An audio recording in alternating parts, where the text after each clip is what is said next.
Hello and welcome to Enchantment of Eternity's live discussion on Star Trek Voyager seasons 4 and 5. I am joined here once again by Alyssa from Alyssa Jean Reviews to talk about Voyager. Alyssa, thanks so much for joining me. Yeah, thanks for having me. I am in the middle, of course, of my Voyager rewatch, and Mark wanted to talk to me about it. So I'm at the beginning of season 6 in my rewatch, but we are gonna talk about 4 and 5, and I'm looking forward to it. Yeah, of course. I mean, you're rewatching Voyager. We gotta talk about it. Gotta have our live discussion. So, as always, we'll go through each season, give our favorite and least favorite episodes of each season. We already did the first 3 seasons before, so now we're on to 4 and 5. So, let's start with our overall thoughts on season 4. I'll start with you, Alyssa, because I'm actually curious. I don't know your overall thoughts on season 4. So, what are your Oh, overall thoughts on really? I season thought 4? we've talked about it. Like, I I told, know. I thought I sent you an email and talked about it. Yeah, I Oh, definitely. yeah. We Yeah, talked about 5 recently, but I'm not sure yeah. about It four. was a while ago. Yeah. It was a while ago, but um, I kind of agree. I've heard you say that 4 is the best season, and no, not kind of. I absolutely would say that for season 4 is the best season of Voyager. Now, I haven't gotten through 6 and 7 yet, but from what I remember and from what everything you say and everything everyone else says, I cannot imagine that 6 and 7 are going to top 4. So I'm just going to go ahead and declare that it is the best season of Voyager. Um, Season 4 has a lot of elements that just make me think about what kind of show Voyager could have been if they had really dug into it. I wanted Voyager to be a show that really shows what it's like for a ship to actually be completely severed from the Alpha Quadrant, completely severed from the Federation, from home, from their home base, and like actually have struggles with getting supplies and having weird anomalies pop up that they're not used to. And we just season 4 I felt like obviously one of the episodes that we'll talk about a two-parter is the quintessential year of hell is obviously all about that, but like that could have been stretched out. There's an episode, you'll have to remind me the name of it, Mark, the episode with um where the crew has to go in stasis except for the doctor in 7-9. Um, Oh, yeah. That episode is called One. One, that's right. I knew that. Yeah. One. um, like that sort of thing. I want to see that, have long term implications. Like that I think they could have made it more interesting and even had it go over a couple more episodes, in my opinion. And I know that, you get all those other actors, but they could have done like, holodecks and dreams and things. But regardless of how many episodes, it's more like the implications that it has. And then there's the planet. What's it called? The planet of the Y class planet, A demon planet. demon planet, Yeah. where they go to that planet because they're running out of it's not dilithium, but the other thing. They're running low on it. And they're desperate for it. Like I want to see that be a thing over several episodes. Like, oh, we really, really need the supply, and then it gets to that episode, and that's like the peak of it. It's dire. Like I want to see more of that in Voyager, and unfortunately, outside of season 4, we just don't really get it to my satisfaction. But that is personally why I love season 4 the best. There are episodes like I felt in my rewatch that the middle sort of dragged a little bit. I'm not super caring about the Herodians, honestly. They're presented as these big bad. Um, I mean, I don't dislike it. It didn't suck. I just felt like it wasn't up to the quality of the early part of the season. And then we have other episodes that were great that aren't related to what I was just talking about, that are just great as standalone episodes, which we'll get into, I'm sure, when we get into our best episodes. But um, yeah, I just feel like there's a lot of high quality episodes, and it was delivering the thing that I wish Voyager, the whole series, was more of.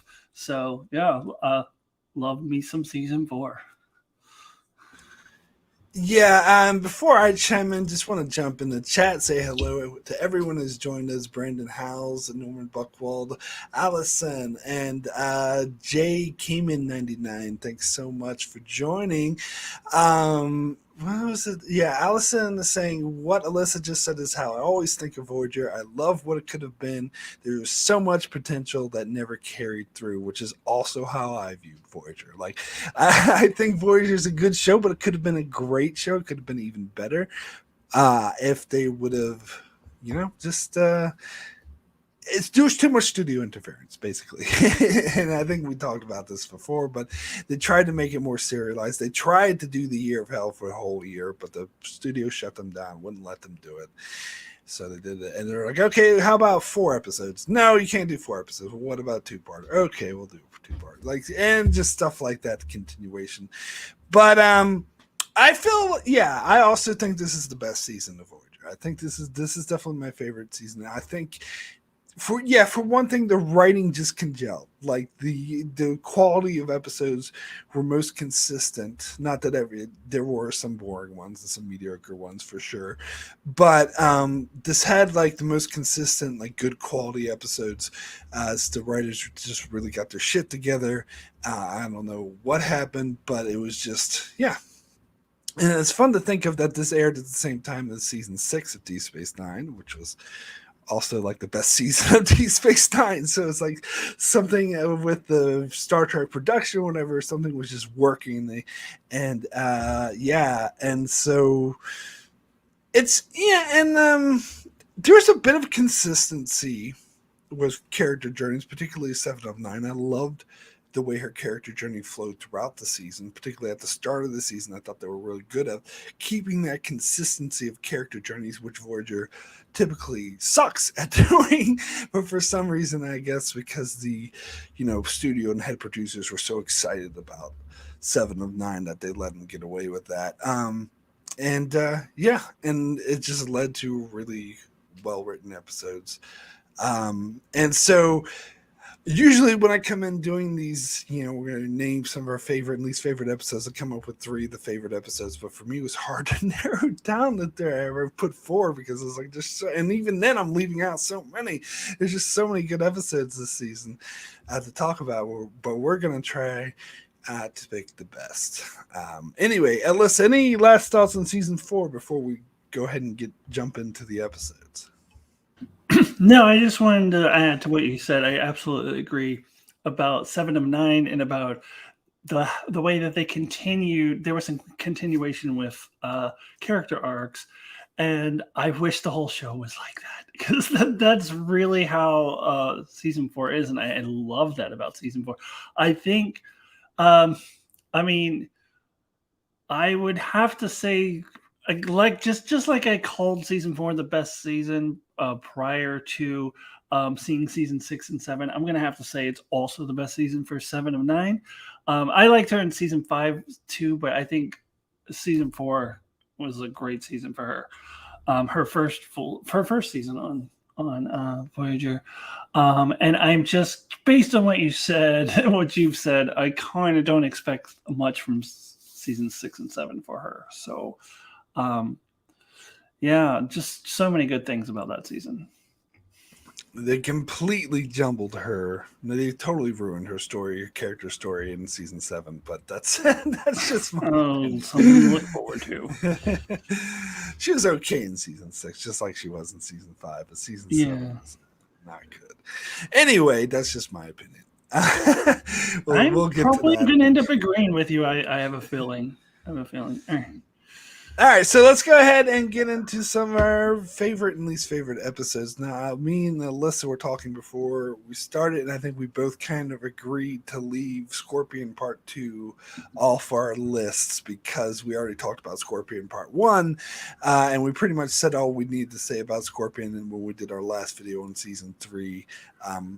Alyssa, any comments on that or any things you wanted to say about it? No, I had it written down as one of my favorites, but then it's like, well, we already talked about Scorpion Part 1, and it's kind of, I think we even talked about some scenes from Scorpion Part 2 while we were doing that, so no reason to bring that back up again. I think we should go purely into Season 4 episodes. Yes, but it's both clearly one of our favorites. Yeah, it's one of our favorites. It's just, we already kind of talked about it. All right, so I'll start with my favorite episode of season 4, and it is my favorite, even above Scorpion Part 2. And I think it's my favorite of the entire show, and we already mentioned it, Year of Hell. This episode completely blew me away, this two-parter. It was foreshadowed in that episode Before and After, which is an episode I actually don't like from season 3. But they foreshadowed the Year of Hell, and they actually, when they made that episode, they weren't planning on following up on it, but then they came up with this idea, as I mentioned before, they wanted to do it as a season-long story arc, but that got rejected. Then they wanted to do it as the season 3 finale, but then they thought, no, let's bring in the Borg instead. And that worked out too. But they did eventually get back to the Year of Hell, and I'm glad they did that, even though it makes less sense now that Seven of Nine is there instead of Kess, but they could just say, oh, temporal mechanics, whatever, and just try to hand wave that away, which I'm fine with, frankly. Because they're so great. Like, it's, and every time I bring up this, there are other people who love this episode as much as we do, but I know there's some people who don't, and there's a lot of people who are like, yeah, I don't know about it. And the biggest complaint I've heard about this episode, or this two-parter, is that it hits the reset button at the end of the episode, and I never got that complaint, because for me, that complaint could equally apply to yesterday's Enterprise, which the same people who complained about the reset button here is okay with it in yesterday's Enterprise. Like, well, to me, it's the same. I heard one really flimsy excuse why they were different, but I didn't believe it, so I don't remember it. I don't think it worked. I have no issue with the reset button. I mean, it would be great if they did keep it going. If the ship was damaged and they had lasting effects for the rest of the season, they kept it going as a serialized story. Yes, that would be great. But I think the way that they did do it didn't render the whole episode pointless, because you got to see how these characters would react in this situation where the ship was falling apart around them and their lives at stake. Even though they won't remember these events happening, this still happened, and you still got to see how they would react and the connections that they had, and some of the conversations they had about Janeway missing Chakotay has been abducted for a year, or Tuvok begging with Janeway not to kill herself when she's there attack Anorex's ships. These are really some of the most emotionally powerful moments in the entire show, and I think that the music and everything really buys it. It's got great music, it's got great performances by the RoboCop guy, Anorex. A lot of people think of him as that 70s show guy, but I've never seen that show. I think I kept expecting him to call everybody a dumbass because I did watch a lot of that 70s show, and he's always going to be Red Foreman to me. But I've never seen that show, but yeah. I'm sure I've seen him in other stuff other than RoboCop. He's usually a bad guy. But anyway, that's why it was weird to see him as a sitcom dad. He's a villain. But anyway. But yeah, he was amazing in this two-parter, and I think everyone brought their A game, particularly the writers. The dialogue was really sharp. It did sort of fly through the ship falling apart really quickly, but if they had to fit into a two-parter. If you do, I think this is the exact way to do it. So I think this highlights the best of Voyager. So this will always be my favorite episode of Voyager, one of my favorites of the entire Star Trek franchise. But anyway, Alyssa. Yeah, I can't argue with anything that you're saying there. Yeah, it's interesting, the comparison to yesterday's Enterprise, because in some ways I feel like this is even more genuine to the characters, because everything that they experience is the same up to the point where the time shenanigans start happening. But prior to that, everything they did is still the same. And after the reset, everything is still the same. Whereas in yesterday's Enterprise, there's 20 years of history that have changed. So they're in a completely different situation. They could potentially be completely different characters because they've been in a war for a long period of time. And the whole universe has changed. Whereas here, it's just this 1 year that has changed. So I actually think that in some ways it's more. I'm not going to say better than yesterday's Enterprise, but more true to the characters as they've been established, as we've been following them through the first 3 seasons. I agree with everything you said about. Yes, it was really good to see like how they would react to these things, and Tuvok going blind and all of those things. And I'm just going to end up echoing everything you said, because you kind of covered it. Like, great acting by everyone involved. Yes, even though I did keep expecting him to say dumbass all the time, I still he did a really great job in this role. Kurtwood Smith, as I believe Allison pointed out in the chat. Yes, and I did know that was his name, but I couldn't remember. Norman Buckwald saying Anorex is one of the best Trek villains. He's up there with Khan and Dukat. Dukat is more of a long-term villain. I think he's in a league of his own, but I would say that, Mark, you probably agree with me. Anorex is better than Khan, or no? Yes, I do agree. Yes. Well, I think Khan's overrated, but yeah. Yeah, I would put Anorex, you're right. He's in a different league because Dukat's a long-term villain. This guy's only in 1 2-parter, but still, he's still that quality of villainy. I think he is one of the best villains, especially one of the best one-off villains in Star Trek, definitely. Yeah, so I don't know what else there is to say. These are fantastic episodes. I wish I would have loved to seen a whole season like that. And maybe you don't hit the reset button. Maybe you slowly have to build back up again.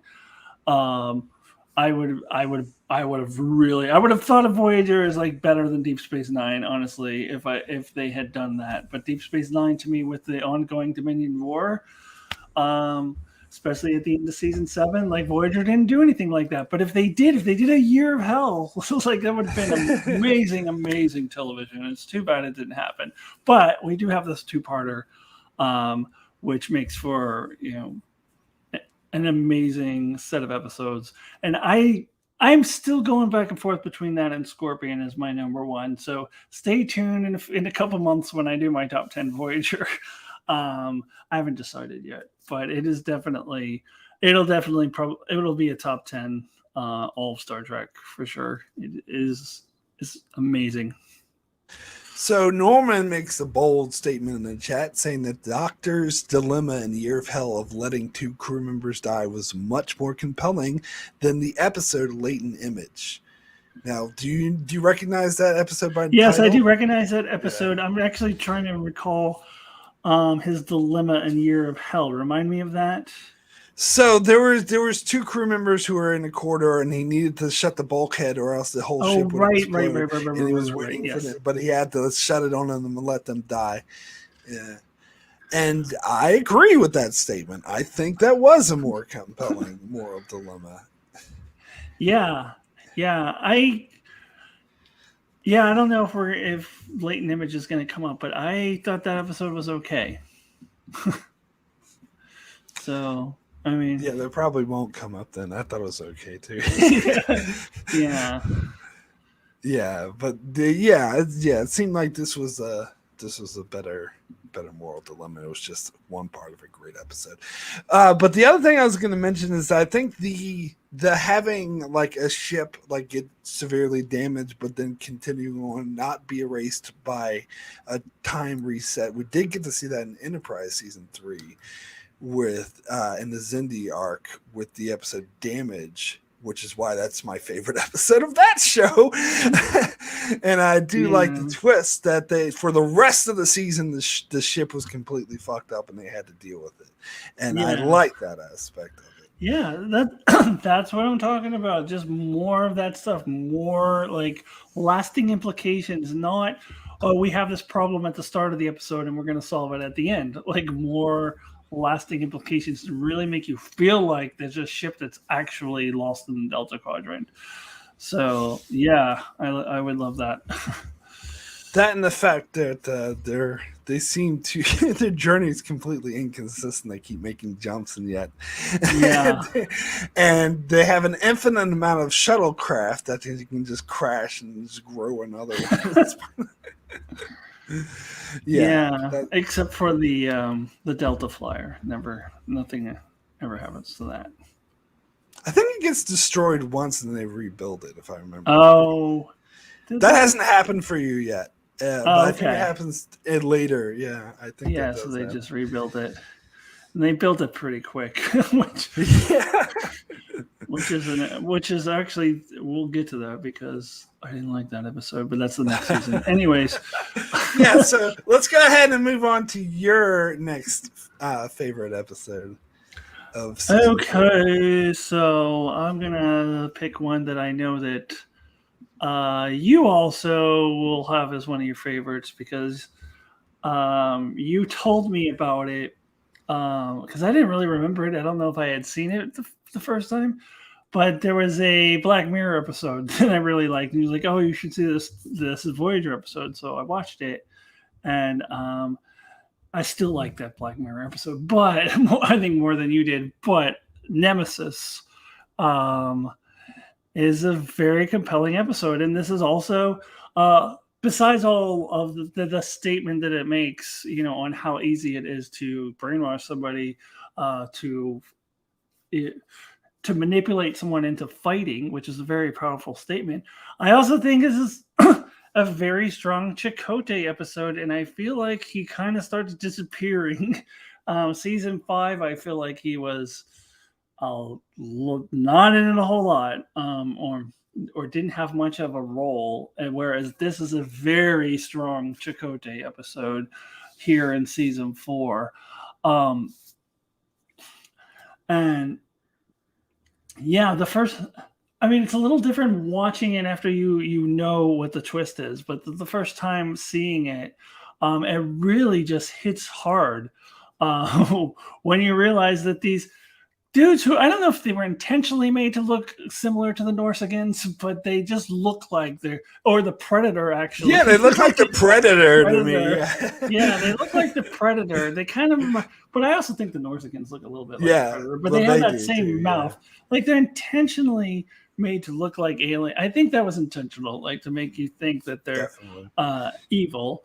And then and it also like plays on your racial bias, even though the Predator isn't a real race that exists, but you have this association with it as being evil, and humans got to be the good guys. So when you see the twist reveal, it's just so powerful. So many good things about this episode. Yeah, I completely agree, and you're right. This was on my list also. So let me just clarify. Did you say that you didn't see this episode until I told you about it?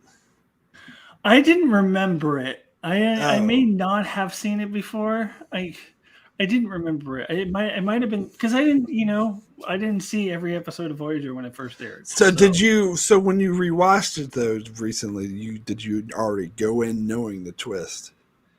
I think I kind of had an idea because you told me it was like that Black Mirror episode. Yeah, that kind of gives it away. But it's still, I still experienced that feeling though, that, because I guess I didn't know exactly what was going on. So I still experienced it as, I still got hit by it when the reveal was made. Oh, so you did. Okay, even though you kind of knew it coming. Yeah, because I remember the first time I saw it, I had no idea it was coming. Like, it shocked the hell out of me when Tuvok stepped out, and it was like, and that, the Nausicaan-looking beast was like, "Oh, this is Commander Tuvok." I'm like, what the fuck are you talking about? That's not Tuvok. Yeah. And yeah, it was like a really great twist ending. But I agree. Like, even if you did have know the twist going forward, it still doesn't diminish the power of the episode. It's still a very powerful statement, just like the Black Mirror episode. And there was an episode of The Outer Limits I watched recently that was pretty much the same thing as this too. That actually come out before this, but no, it was after. It was around the same time, but whatever. But that was also a great episode too. I think because it's just a really powerful message about propaganda and about how we're not just those in the military, but as a society, we're meant to look at our political enemies as less than, as evil, as just less than human beasts that need to be defeated. And because that's what makes it easier to create war. It was just such, it was so done so well. I personally think better than even the Black Mirror episode because it got you to identify, it got you to really sympathize with these people and like, oh my God, they're killing their babies and Chakotay needs to go out and kick their ass, and they totally like whoosh, pull the rug out from under you and like, oh no, actually that was all propaganda. None of that ever happened. He's being brainwashed. I'm personally really interested in like messages and exposing propaganda and the power of propaganda, and I think this is a great episode in that regard. Very, very relevant right now. Oh yeah. Maybe more so than when it came out. Maybe. Norman Buckwell says Chakotay played Dom Jot. All right, so I did want to address something Allison said in the chat. Since I'd never been bothered about things like how many shuttlecrafts they have, might as well get hung up on the fact that alien races don't actually exist. I actually disagree with that point because there's a fundamental like writing rule if you're writing fantasy or sci-fi is that people can do like you can have aliens and ships and people shoot lasers out of their eyes or whatever as long as you fully define the rules of the world that you're building and you stick to those rules. And this rule and the rules of Star Trek universe, as we know, there has aliens exist, so that's part of the world building, that's part of the rules. Spontaneously growing shuttles that come out of nowhere is not something that exists. That's breaking the rules. So there's a difference there for me. Anyway, that's how I look at it. It was the same thing with I agree. Yeah. And it was the same thing with the Game of Thrones, how they got from one location to the other. And people were like, oh, there's dragons. Who would care about fast traveling? It's like, no, you're breaking the rules as established of that universe. There's a difference. But anyway, so let's go ahead and move on to my next favorite, which you already named Nemesis. So I will say, and I'm not sure how you feel about this one, I'll say The Raven. That is, do you recognize that episode from the title? You looked a bit confused there. I don't. But once you start talking about it, I'll be like, oh, that one. So clearly it's not on my list, but I don't know how I feel about it until you start talking about it. So it's the episode where Seven of Nine starts to have visions of her being abducted, and she starts to be like, oh, I'm going back to the Borg, and she like takes a shuttlecraft to go back to the Borg, and Tuvok like chases her, but they find out it's not actually the Borg that's calling her, it's the original ship that her parents got assimilated from. And I personally love this episode. I thought it was one of the best like character stories for Seven of Nine because it showed her as being confused as to because it showed how much of her life was stolen from her from the Borg and how she had this perspective of on Borg.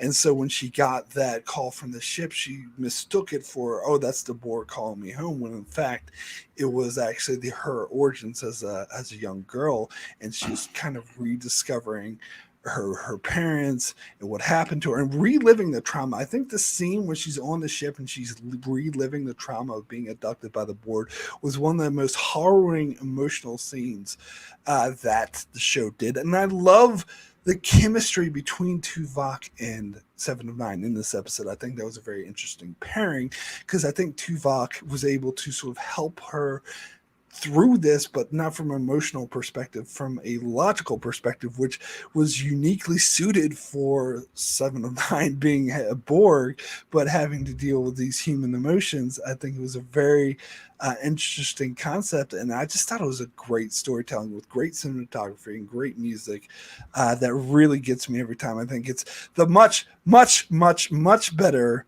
episode about 7 of 9's origins than that piece of crap in season 5, which I'm sure we're gonna rant about shortly, which, by the way, that episode is totally inconsistent with this one, and this is clearly the better one. But anyway, your thoughts on the Raven? Yeah, Norman Buckwall just said better than a certain frontier, so to speak. before you even go into that. Yeah, I guess you're really selling it well. I mean, yeah, I guess you're kind of right. I guess I just didn't really think all that much of it when I watched it. I mean, I thought it was okay. I thought it was a good character story for 7 of 9, but it didn't end up on one of my on my list as one of my favorites. And now, after having seen season 5, unfortunately, that certain frontier episode does taint it a little bit because I think I can't believe what they did with her origin story in that episode is so dumb. But anyways, you're right. I mean, I think you make a lot of good points. I guess I just didn't really think of it. It definitely was one of the episodes that I saw for the first time during my rewatch. I don't remember it at all from before. Which is interesting because there's some episodes from season 4 I remember seeing several times and some that I don't remember at all. So it was like my first time seeing it, or the first time I remember seeing it, and I didn't really think that much of it. I just thought it was a good episode, but yeah, you do make some compelling points about it, though. Yeah, it's funny because it took me a while to really get into this episode too. Like the first time I saw it, I kind of felt like, oh yeah, this is a decent episode. It wasn't until I saw it a couple times that it really sunk in, and now it's one of my favorites of the show. So yeah. Yes. Anyway, Alyssa, what is your next favorite episode?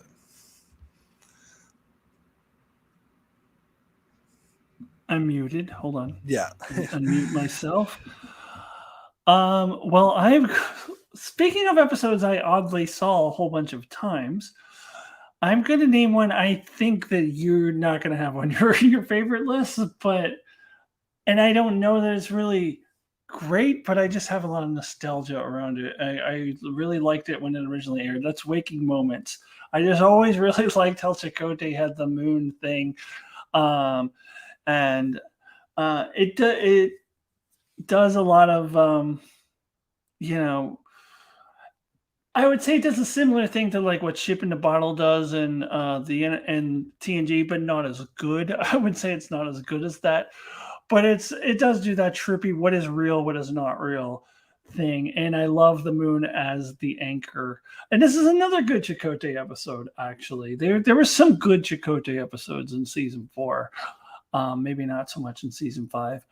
I'm sure there's one we'll talk about in season 5 that was not good at all. But yeah, for some reason, I ended up seeing this one a lot.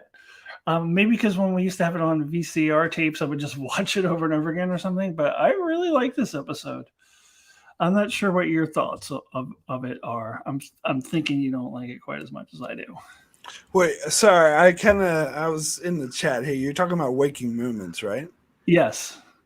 Okay, yeah. No, that is one of my favorite episodes. It's not on my list. It's not on my list because I couldn't fit everything that I wanted to fit. But that's one of the ones that I wanted to fit on, but I just couldn't.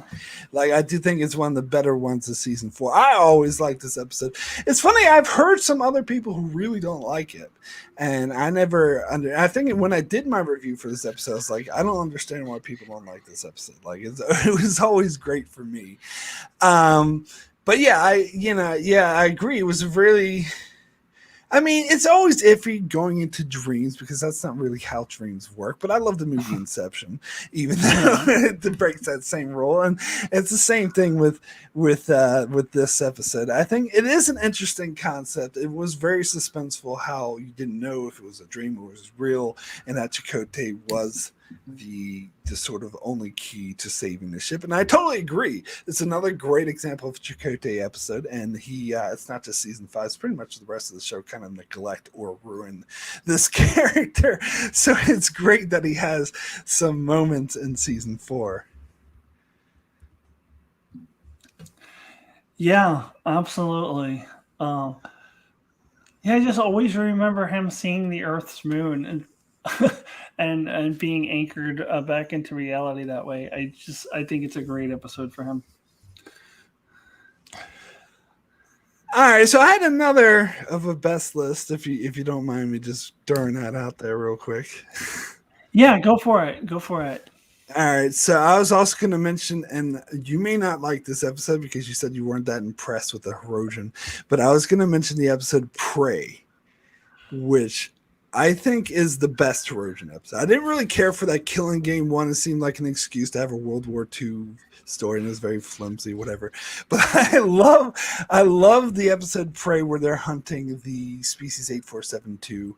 I thought that was another great character moment for 7 of 9. I thought it was great to see 7 of 9 clash with Janeway. And she's really learning what it means to be human. She's observing the other people, and some of the dialogue and the humor works. Like I remember this joke where the Herosian was like, "I once chased this beast through a neutron star," and Tom Paris is like, "Oh, I once chased a mouse through Jeffrey Tube 2 or something like that." It's just that kind of interaction I thought was really interesting. They had Tony Todd play the Herosian, so that's always a good thing.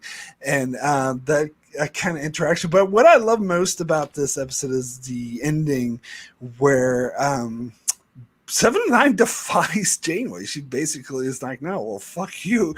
You're going to get the ship destroyed, so I'm going to save the ship." And she defies order, and Janeway dresses her down, and she doesn't take it. She argues with her. She's like, "Yeah, but you would have gotten us all destroyed." And Janeway's like, "Well, you don't know that. Maybe so, maybe not." She's like, "No, you're wrong." And she actually got sort of chastised or detained or lost her privileges, which, to be fair, I think they mentioned one throwaway line in the future episode after this, so it didn't completely neglect it. But yeah, I thought that was a great sort of character moment for her. Okay, I guess I misled you when I said I didn't really like the Herosian. I actually had this on my list as well. You did. I guess I think of it more of a 7 and 9 and an 8742 episode.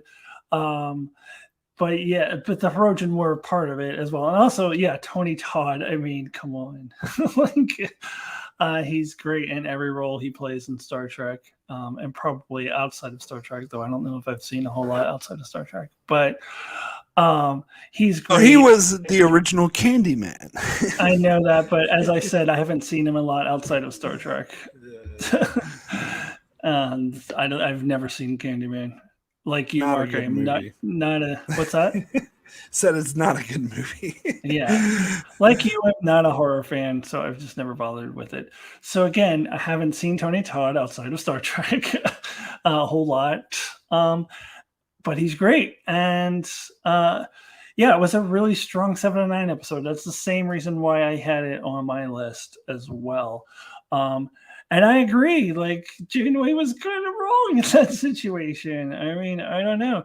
It's kind of good that 7 of 9 is not, she's not a Starfleet officer. She's not been trained in the same, protocols that even the Maquis Starfleet officers were trained in. Even B'Elanna went to Starfleet, and Chakotay not only went to Starfleet, but rose in the ranks. So even though they were Maquis and they were supposed to be the rogues or whatever, they knew about Starfleet protocols. 7 of 9 is still learning them. And that was to their advantage, whether Janeway wants to admit it or not. In this instance, I mean, she was right. But I loved this episode, actually, even though the Herosian overall just weren't my favorite as villains. But I guess they weren't really, to me, what this episode was about. to me, or at least the way that I saw it, to me, it was more about Seven of Nine. And her history was 8472, and her history as a Borg, and just like very great character episode for her. So that's kind of more why I think of it as. Whereas, the one you mentioned, the Killing Game, that's where they lost me with the Hirogen. It's just like, I'm so done. I don't know if we're going to talk about this episode or not. I don't think I had it on my list, did I? No, I didn't. But I'm so done with this Star Trek need to find a way to recreate the Nazis. I'm sick of it. Like, I don't need to see a friggin' World War II movie in my Star Trek. But anyways, that's besides the point. I don't love the Hirogen, but I do love this episode. Yeah, well, real quick, I want to say Norman mentioned my season 4 favorite hasn't been mentioned yet. I'm waiting for it. Well, I think we're done talking about our favorites for season 4. So if you want to tell us what your favorite of season 4 is, Mark, I got one for you. You got one more? All right. No, it's not one of mine. I mean, I thought it was pretty good, but I was surprised you didn't mention it. So I was going to ask you about it. Well, I ran out of episode. As I said, I couldn't fit everything on here. Well, do you want to talk about The Living Witness? Because then I know that you were really into that, and I just wanted to mention that like we had to watch it for one of our top 25 or top 20 things that we do with Darren and Dawn, and we take turns. Well, that one was with Phil. That was with Phil. Okay. Well, whoever was. Yeah. And then I had watched it, and I definitely had never seen it before when I watched it that time. And I was like, it's overrated. But I did want to mention, while I still wouldn't necessarily say it's one of my favorite, I actually liked it better this time, the second time around. Right.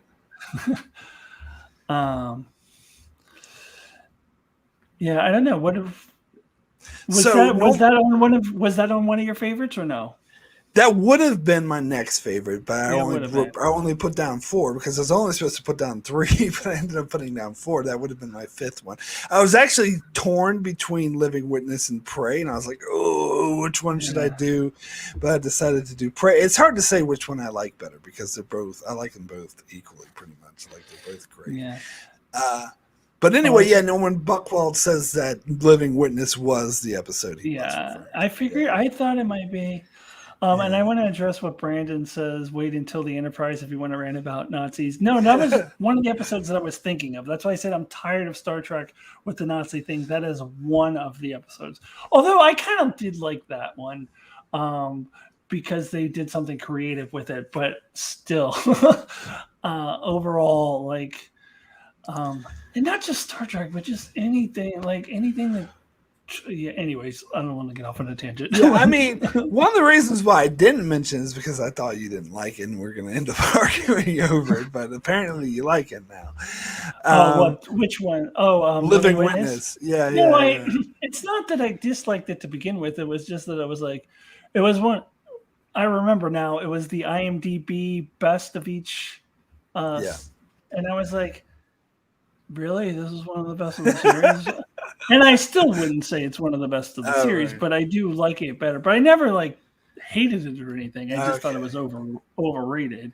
And I would, if it's being listed as one of the best of the entire series, I'd probably still say it's overrated, but not as overrated as I thought it was before. I think this was in my top 20, not top 10, though, but I still hold it in really high esteem. I just think it was a great character story for even though like the premise is nonsense. There's no such thing as a backed up doctor, but whatever. You just look past that, and it tells a really great story that has some great social commentary too. Yeah, but I remember from that list, like that wasn't the one I thought was overrated because that one with the one where the doctor goes to the Alpha Quadrant and fights Romulans with the EMH played by that dude from News Radio. Andy Dick. Yeah, that episode was on the top 5, and that did not deserve to be there. And I agreed with that too. That episode was just okay. It was like it wasn't. They should have been fighting the Dominion, not the Romulans. At least the Cardassians, for fuck's sake. But anyway, yeah. So yeah, I think So you're about ready to move on to our worst list now, then? Yeah, and I'm going to disagree with Norman that it's harder to come up with a list of worst, more like mediocre. I've got one that I personally think is pretty bad, really? Although maybe not everyone else would. Well, you can start us off then. What is it? What do you think is the worst? I am going to, and the reason why I think this is not a good episode is because it is repeating one of the just common tropes that Star Trek does over and over and over, and I'm so done with it. I have talked in the past about virus episodes. The whole crew gets a virus. I was tired of that trope. I was tired of trapped in the holodeck and the holodeck safeties go off episodes. There was a third one that I kind of forgot about until I watched this episode. The episode where they go to a planet, a crew member is falsely accused of something. I'm talking about random thoughts here, by the way. A crew member is falsely accused of something. The captain says, no, I have to stick up for my crew member. The alien person says, no, they're definitely guilty. They must pay for their crime. How many times do I have to see that? We already saw that with the stupid Tom Paris one. What was that, season 3 or whatever? There was a Tom Paris one like that, and it's season 1. Oh, that was season 1. Yeah, that's right, season 1. Because that's the one with the dog, isn't it? Yeah, the dog. Yeah. I don't like. And there's variations. Sometimes there's a trial. Sometimes there isn't. The Tom Paris one, there's a trial. I think. I mean, and the one with why am I blanking on the name on it? The one with Riker and Next Generation was okay. It wasn't. Oh, a matter of perspective. Matter of perspective. That was a more interesting one because it showed different perspectives. But in general, this trope of a crew member being accused, and it's the same beats every time. The captain sticks up for them. The alien says, no, they're definitely guilty. And also what irritates me about this particular episode is, okay, we get it. And B'Elanna has anger. I'm so tired of them really focusing. Oh, she's got anger issues. She's got anger issues. Okay, yes, I get it. Enough already, for God's sakes. So yeah, I would say this is a bad episode. So that is my opinion. Yeah, I originally put this on my list, but then I took it off because there's another episode that was kind of equal on it. I was like, oh, maybe I'll put that one on my list instead. Because I don't think this episode totally sucks. I think it's kind of just like, meh, whatever. It's kind of there. I guess it didn't bother me as much as it did you, but I agree totally that is an overused trope of the falsely accused crew member, and this episode adds absolutely nothing new to it, and it does reinforce and beat the dead horse. Oh, B'Elanna can't handle her anger. Yes, we get it. But other than that, it just seemed like just very, I would call this very average, like very mediocre, very just blah. It's a forgettable episode for me. Yeah, I'm just there's that trope, and there's also the trial. The trial trope is a separate but related trope, and sometimes, as I said, they are kind of combined into one episode. But like the one where O'Brien, Deep Space Nine, where O'Brien is put on trial in the Cardassians. The trial ones go back to season 1 of the original series with the court-martial episode. Any of those type of episodes. And then Wolf in the Fold, where Scotty is accused. That's another one. It goes back to the original series because that's the first one that really was this exact formula. I mean, beat for beat, and I'm tired of it. And I think that's probably. I remember. I'm going to get slightly off topic, but I remember that I liked the episode 8 of season 1 of Lower Decks more than you, and I loved it because it was like parodying these tropes. They hate these tropes so much. I thought they did a great job. That was more of the trial trope, but I kind of see them as sort of related. And I just can't stand either one of them. So I just have a. I think Yeah, no, that's fair. I think Wolf in the Fold is probably the worst. The revealing that the killer is actually an alien version of Jack the Ripper that starts going around the crew. I'm gonna kill you! I'm like, oh my god! Like, I don't give it any allowances for being made in the '60s. That's just dumb. And I want to clarify. Norman is asking, did she have a trial? No, she didn't. I was saying that not every one of these has a trial, and this was one that didn't have a trial, but it's still that same basic trope. There's variations on it, but it's the same basic thing. So no, she didn't end up with a trial in this episode. No, but it's still falsely accused. Yeah, the falsely accused thing. I'm just so over it. Yeah, absolutely. And the way they had that security chief from that planet reminded me a lot of the security chief guy from A Matter of Perspective too. Yeah, it's the same character every time. Yeah, absolutely. Anyway, let's go ahead and move on to the one on my worst list. And the top of my worst list is one that Norman did mention in the chat, the episode Retrospect.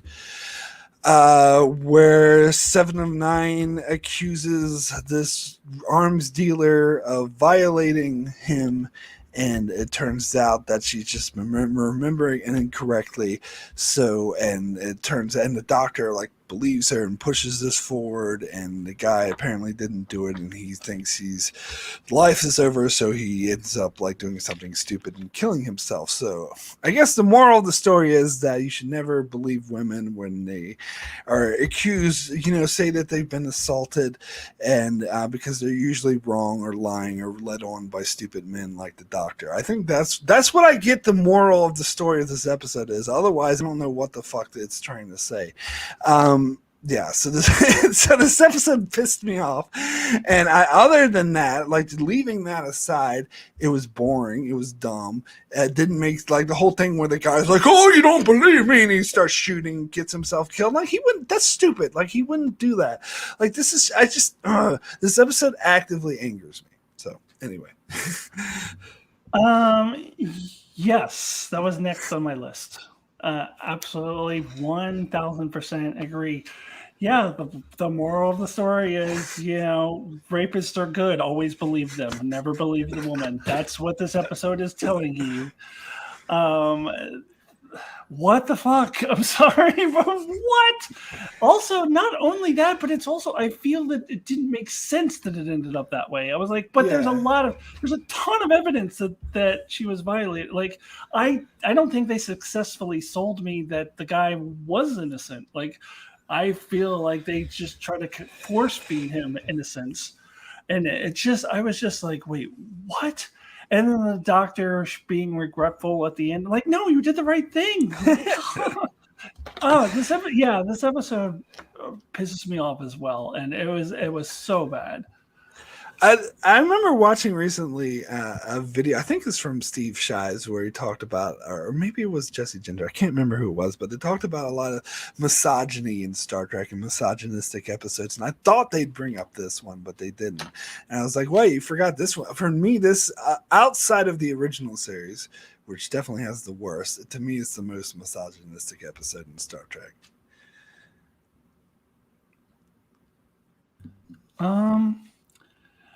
Well, I mean, you can. Am I forgetting one? Well, you could. I mean, I think in a different way you could make the case for. Actually, I would go with your number one worst episode of the entire series. Oh yes. You're right. That's offensive to many groups on many levels. Yes. Yeah, and it's misogynistic on so many different levels. And that was my plug my Deep Space Nine 10 least favorite list. It's on there. You guys know what episode we're talking about. Profit and Lace. Brandon House points it out in the chat. I would argue that's more misogynistic. Yeah, okay. No, I agree. You're right. I was forgetting about that one, but this one's up there. It definitely is up there. Yeah.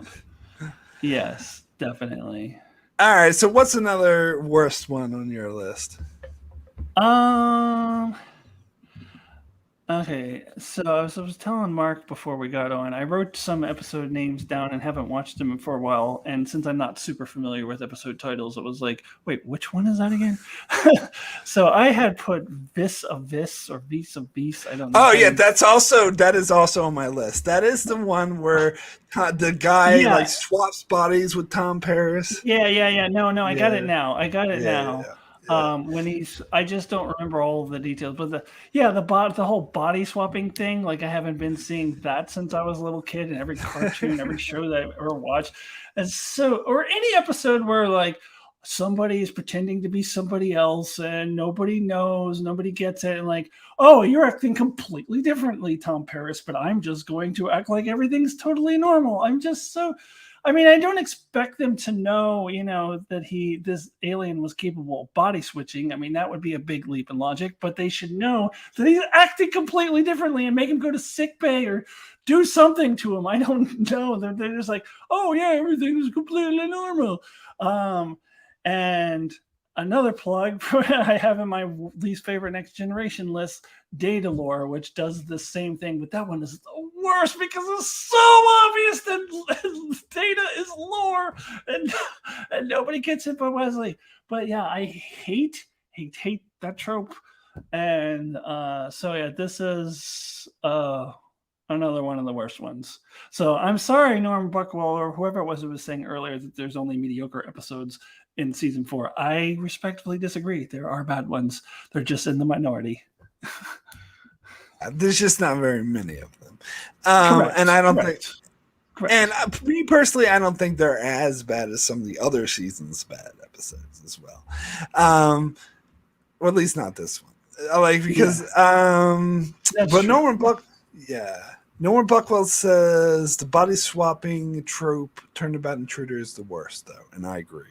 That is the most misogynistic. I would put that above Profit and Lace for most misogynistic episode. But anyway, for another time, because I think Profit and Lace is just in like 3 different, it's misogynistic in like 3 different ways. That's a fair argument. But anyway, this episode, I maybe didn't hate it as much, but I didn't like it. I thought it was dumb and like. I'm actually willing to go with body swapping trope if they do it like a good job with it, but they didn't do a good job with it. It was just dumb, and I just didn't buy. They were too like, oh, Tom doesn't like his. They were too on the nose. Oh, he doesn't like his life. I hate my life. Oh, be careful what you wish for. Now your life is taken away from you. Like it was done like really sloppily and on the nose, and yeah, I just didn't care for this one. Oh, yes, agree. Very sloppy. No. All right. Okay, so now I'll name the other worst one on my list. There's only one left, and the episode is called One, which you mentioned this in your intro, so I don't know if you agree with me, but I didn't like this episode. I just think the concept of like I liked it at first. Like I liked the concept of like there's this nebula scary and it's poisonous and they can't get through and they have to go through this thing and it's just 7 of 9 on her own with the doctor having to deal with this and the doctor's going offline. And they kept it to like a really straightforward character story like that. I might have found it interesting, but for one thing, I find these type of Enterprise did a rip off of this and as well, which I think, to be fair, I think that one's worse than this one. But they're both bad. I just hate that trope. I just find it a bit boring to see one crew member on the ship by themselves, being like, "Oh, I'm by myself," and I just find that a bit boring. But what really made this episode bad for me is that alien intruder guy who ended up to be an illusion, which it was fucking obvious he was an illusion. The way they played it, like, hey, I'm everywhere. It was just so cheesy and over the top, and I just hated it. But anyway. Norman in the chat says one of the rare instances I very much disagree with Mark, but I understand his take. And I wouldn't say very much disagree. But I'm closer to Norman than to you. I like this episode. I was considering, didn't quite make my top list, but it was in consideration for one of my favorites of the season. I actually really love this episode. I see what you're saying about it being like the guy obviously being fake and it being very cheesy, but I guess I wasn't bothered by that as much. I thought it was pretty killer that we got a whole episode just about 7 of 9 and the Doctor. I thought it was a great character episode for her, and to see her see what happens to her when she really is alone and she starts to realize like how much she really does love this crew and depend on them and need them around. I thought it was a great character episode for her. So I guess the things that bother you, I don't disagree with. They don't bother me because I thought it was a really good character episode for her. See, I thought it could have been a good character episode for her, but if they played it more straight instead of the having to have the thread of the week, I think ruined it. And that whole intruder thing I thought was really cheesy and dumb. But Norman, I will agree with you. The imaginary T'Pol on Enterprise was much worse, which is why I said that episode was worse than this one. But this one's still bad for me. Yeah. Well, yeah, this is one we'll disagree on, and it's not like one of my absolute favorites, but it's definitely one that I considered. So did you have another worst one for season 4, or was that it? No, I mean I had one that I thought was very boring. Concerning Flight, I just bored the crap out of me. But I don't know. It didn't quite make my worst list, but it is it's kind of a dishonorable mention. Like I was just bored that. I don't need a whole episode about Da Vinci thinking that he's real. I don't know. I just bored by it. Although I do love, God, why am I blanking on the actor's name? Something Reese, something. That actor who did. Oh God, John Rhys Davies. John Rhys Davies. I always enjoy him, and I like him as Da Vinci. Generally, I just didn't need an entire episode about it. But it's not bad. It's just like, bored the crap out of me. I mean, at first I refused to watch this episode because I thought a whole episode about Da Vinci was stupid. But when I did actually watch it, I was like, hey, this is actually interesting. And it has like this Raiders raiding Voyager and stealing all their shit, and they can't move on, so they need to go get their stuff back. So it was a really good episode up until they made it about Da Vinci and like, oh, he's my patron. I'm like, that's dumb. And then they kind of lost me. So it's kind of an okay episode. Yeah. All right. Well, we can move on now. All right. So let's go ahead and move on to season 5. So I guess I'll start with my feelings on season 5 first. Unlike season 4, it's not as good. I always, to me, the season 5, 6, and 7 is when the show got, I wouldn't say bad except for 7, but it's when it got bland. It's when they started to sort of, all the main characters were starting to, they weren't doing a good job writing them anymore, and it slowly became it slowly morphed into the Doctor and 7 of 9 show because it's the only characters they liked and the only characters they would write for. And season 5 wasn't that bad in that regard, but it's where it started. Like, it slowly declined and got worse in each season. And personally, I always thought of season 5 as the bland out of these 3. Like season 6, we'll get to 6 and 7 later, I know, but season 6 I always think is half and half good, great, half sucking. And season 7 is just the first half was okay, but then just collided into nonsense. And so season 5 I always thought of just the bland one, where it's okay, like it's mediocre for the most part. There's some great episodes in it, which we'll talk about, and there's some horrible episodes which we'll talk about, but for the most part it's just kind of bland. It's where I always describe this as the season where they didn't know how to write for the characters, and they were trying to retcon them or rewrite for them or reinvent the characters, and in many cases this did not work. It did feature one of my favorite Tuvok episodes, which actually isn't on my list, but I thought they did a good job, which is, God, I can't even remember the name of that episode. The one where he crashes on the plane and Lori Petty's there. You did a review of it recently? Yes, or maybe I just went back and watched your review. No, I did do a review of it recently. Yeah, because your review lined Gravity. up. Yeah, Gravity. I watched your review and realized that You like it way more than I do. Okay. It still didn't make my best list of the season, which is why I'm mentioning it here.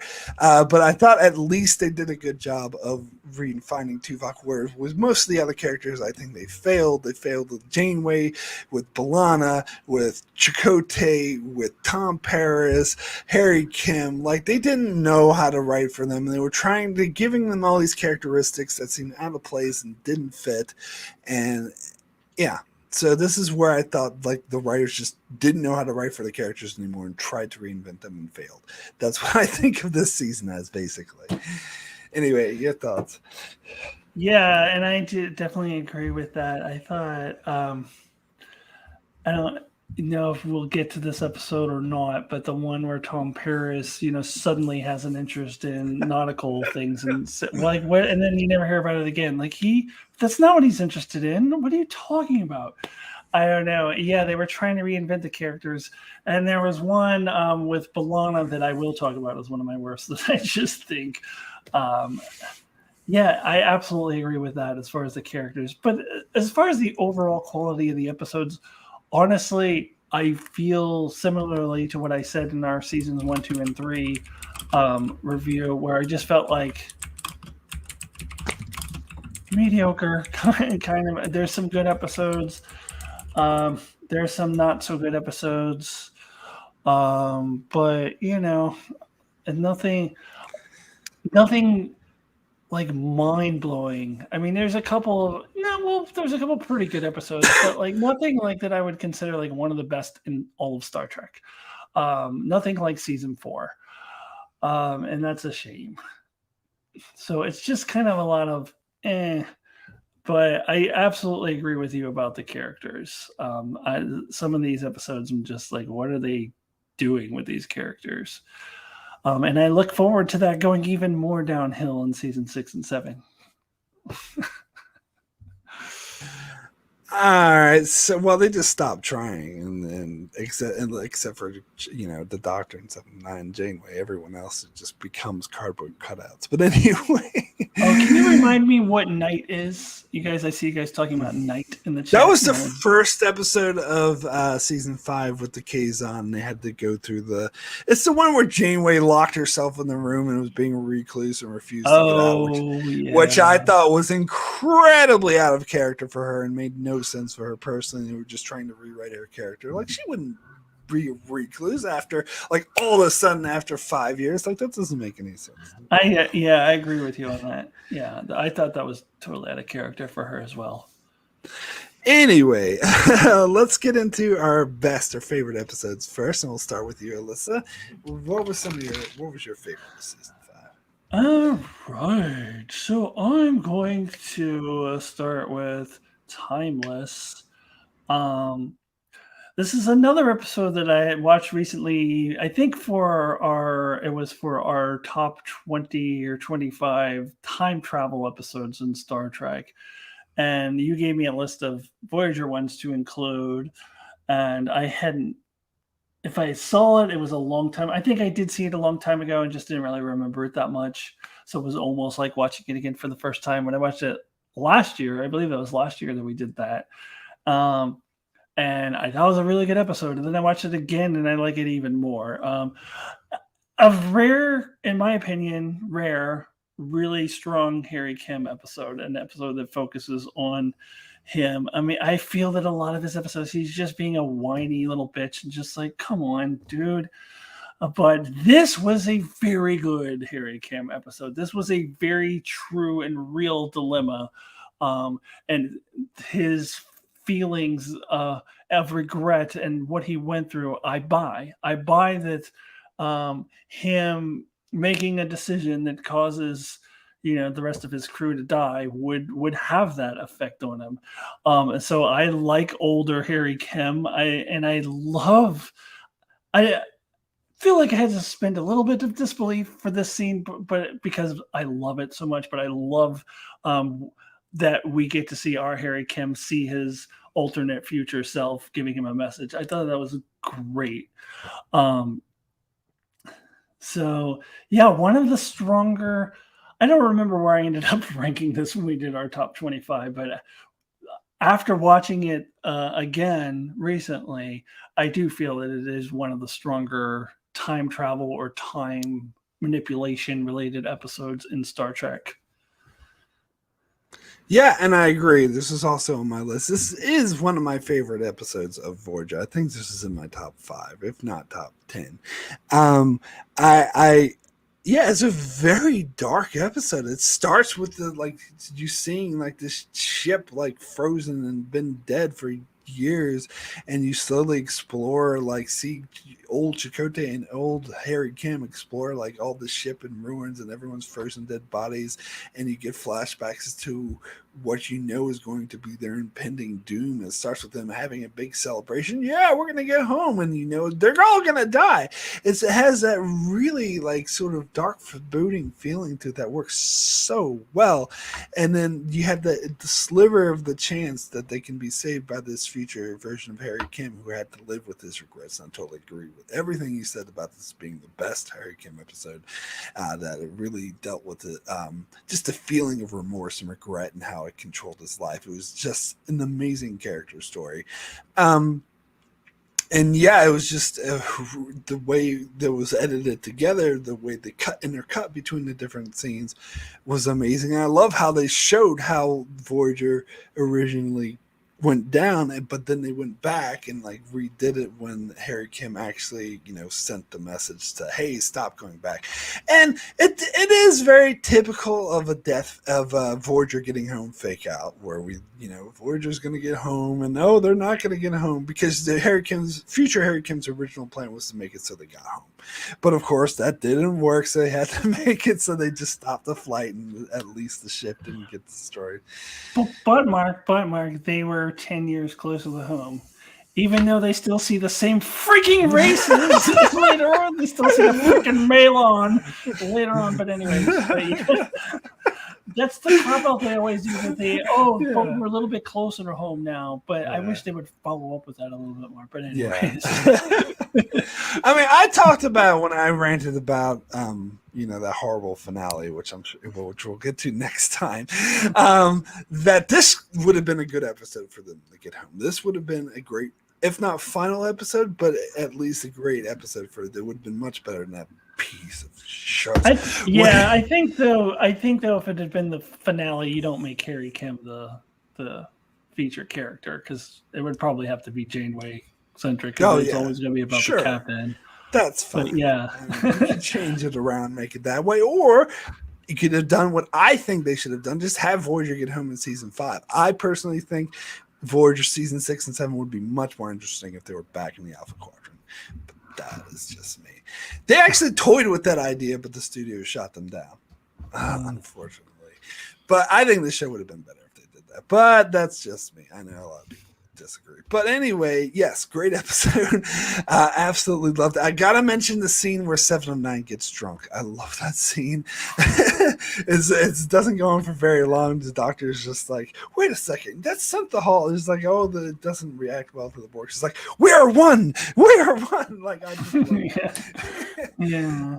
It's again like, even at this stage, they were still, even season 5, they still were much better at doing these character moments than the later seasons we get. So that really worked for me. So yeah, this is another one of my favorites. So let me go ahead and name my favorite episode of season 5, which is one of my favorite episodes of the entire show. I think that this is like number 3 or 2, maybe 2 on my list of Voyager's episodes, and that's Drone. This episode brings me to tears every time. Now, yes, the premise is ridiculous. You're not going to invent a live drone who's from the 29th century just because 7 of 9's nanoprobes combines with the Doctor's mobile emitter. That's a stupid premise. But I don't care, because what they actually do with it is such a great character. I think this personally is my favorite character story for 7 of 9. I love the book endings, the way it starts with her looking in the mirror, practicing smiling. Like, what does it mean to smile? How can I, just toying with human emotions. And then at the end of the episode, where she had basically was being like a mother figure and lost her her son figure basically, and was having to deal with the trauma of that, and her looking in the mirror again and not smiling, and sort of that really gets to me. I think that's a beautiful ending, and of course the moment, I think it was a great character story for the Borg as well, the character of one, I believe his name was, and his what I really love about this, because it's very similar to the Deep Space Nine episode, The Abandoned, where Odo was looking after an abandoned Jim Hadar kid, where they tried to had this enemy who's genetically engineered to be their enemy and kill them all, but they tried to mentor them. In that case, Odo failed, but in this case, I found it way more interesting that they actually succeeded. I think it was a brave step. I think the lazy cliche step would be he turns evil and tries to assimilate the Voyager crew and they have to kill him. I'm so glad they didn't go that route. I thought that was really a brave thing to do, and instead they actually do win him over, and they toyed with you. They made you think, oh, maybe it could go that way, but they made it clear that his connection, he thought of 709 as his mother. And so he would side with her, whatever. She said, let's go to the Borg, he'd do it. If she said, no, we need to protect Voyager, he'd do it. And I loved that, and I felt that connection. So when he sacrificed himself and wouldn't let the doctor operate, that brings me to tears every time. That's this is probably the biggest tearjerker, one of the biggest tearjerkers in Star Trek for me. Anyway, your thoughts on this one? So when I did my rewatch of this, I went back and watched a review that you did for this. This might have been a couple years old. I don't remember. It was a little older. Yeah, it was.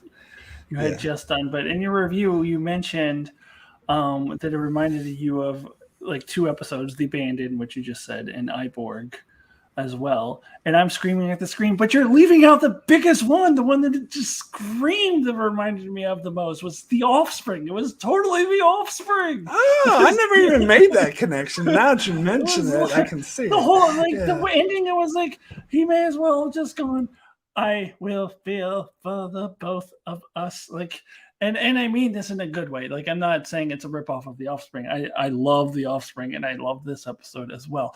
I wouldn't put it in like, it's not like number 2 on my Voyager list. I think I think I penalize it a little bit more than you do for the implausibility of how that happened.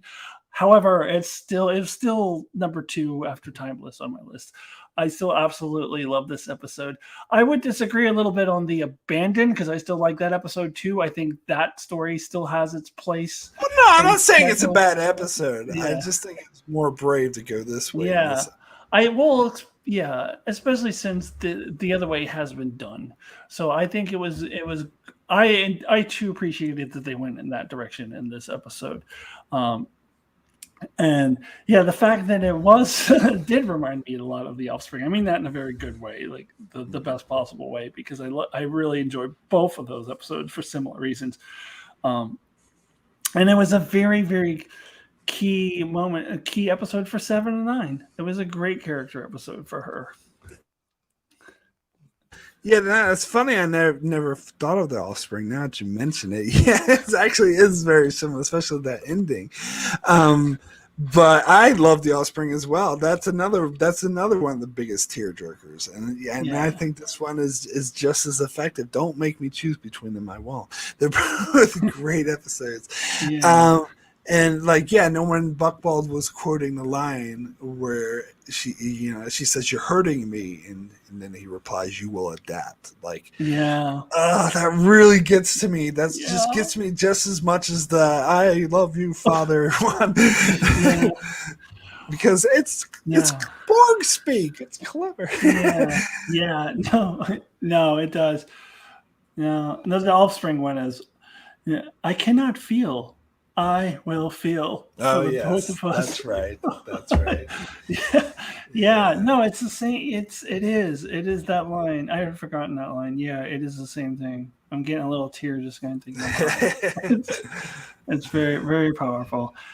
And yeah, so Brandon did mention the suspension of disbelief, and I think that's why it probably isn't as highly ranked for me because of that. But it's still, because of that ending and because of all the things we talked about, it's still it's a fantastic episode. Yeah, we're gonna get when we get to our worst list, we're gonna get into a lot of nitpicks and hearing inconsistencies and things that don't match up. And the thing is that mainly bothers me the most when the episode itself is not good. Like if it's something that's not too offensive, but the episode is great, then I'm willing to just push it aside. Same thing with the episode Past Tense. Past Tense has the worst time travel logic ever, but it's such a good episode. It's got such great characters that I'm willing to push it aside and just forgive it for that because it creates such a great episode. And I agree with that. The Past Tense was number 20 on my Deep Space Nine and not number 3 or something because the time travel logic did penalize it a little bit.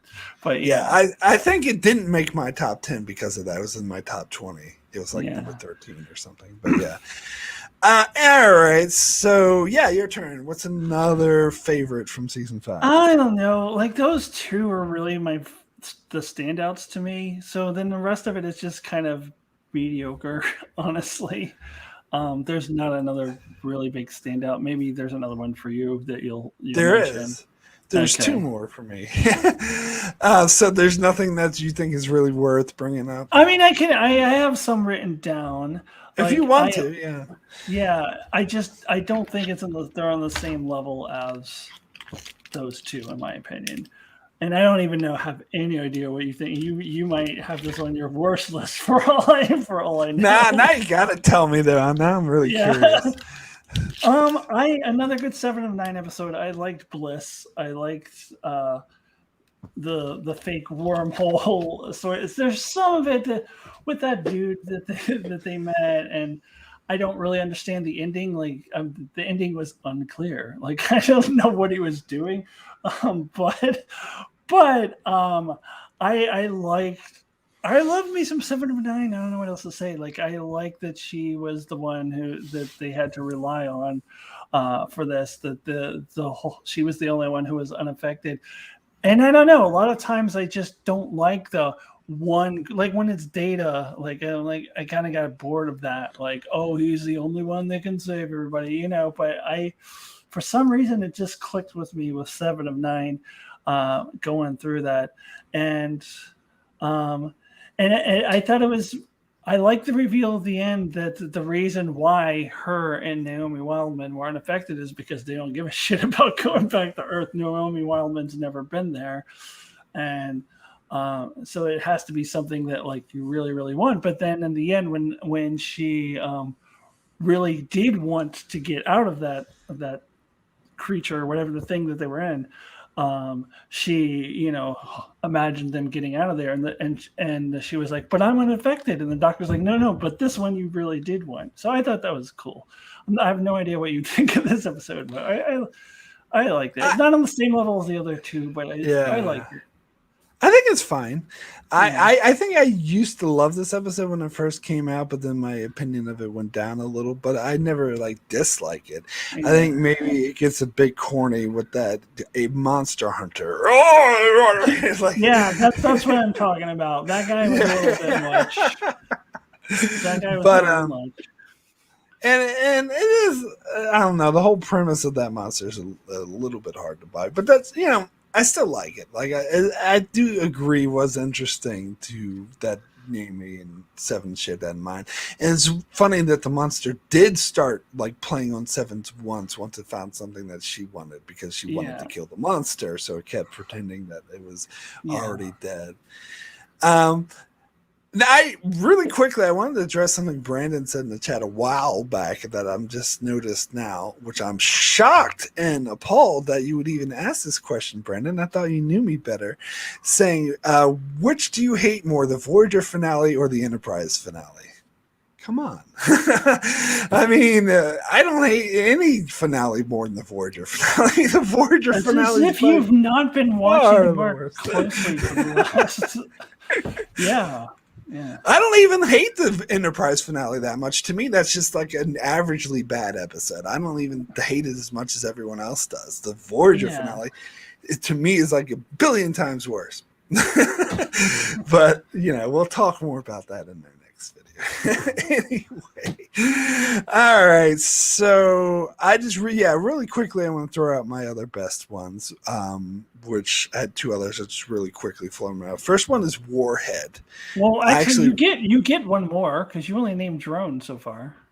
Yeah, I know, but I'm gonna throw out two more. Yeah, I know. But I mean, you don't have to do real quick. You get one full episode. Okay. Go ahead. All right. So, all right, we'll do the full episode of Warhead then. Okay. You remember which one that is? Warhead. Which one is Warhead? Is that the one with the like one that takes over the doctor? Yes, that one. The smart bomb that takes over the smart bomb doctor. that takes over the doctor. Okay. See, this definitely is not as good as Timeless for sure. Timeless is way better, but I would hold this up as another good Harry Kim episode. I think this really showed him actually becoming a leader and coming to his own. And I love his interactions with the smart bomb, how he's able to talk it down. I thought that was great dialogue, but most of all, I love Robert Picardo's acting. And maybe it's just me, something about the way he's like, everyone on board will be killed. It's like, it really gets to me. Like, I think he's great. It's like a crazy smart bomb. And I just thought this is probably, for me, one of the most intense episodes of the show that I was kind of on the edge of my seat the whole time. And I was really freaking out. And, I always had a soft spot for this episode. A lot of people just think it's okay, which I'm sure you're going to say too.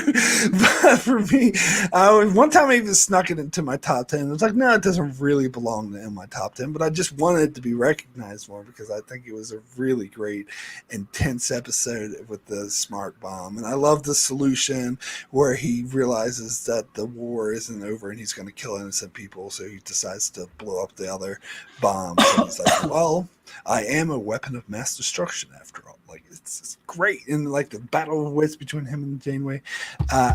Absolutely love this one. Anyway. It was pretty good. And then I'm kind of more in the okay area. It was not bad.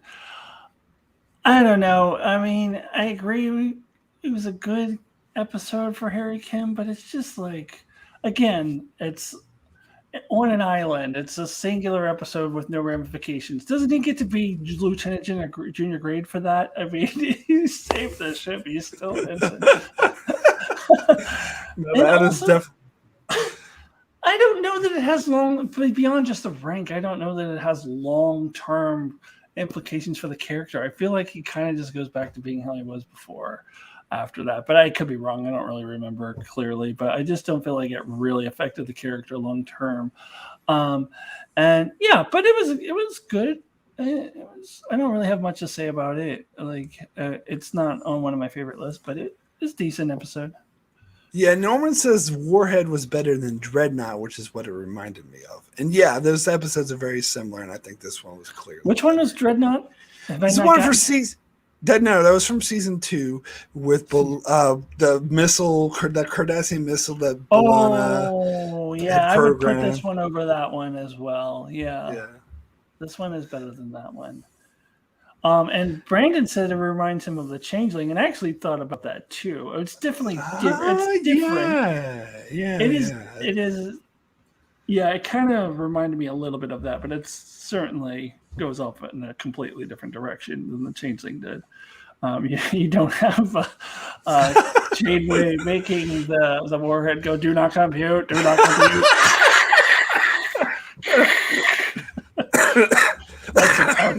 That's a dated trope you really can't use beyond the 1960s. All right, so yeah. And I also agree with Norman that it's better than Equinox. Okay, go ahead. I'm sorry. Yes, it is better than Equinox. Especially part 2. But again, part 2. That's from the next video.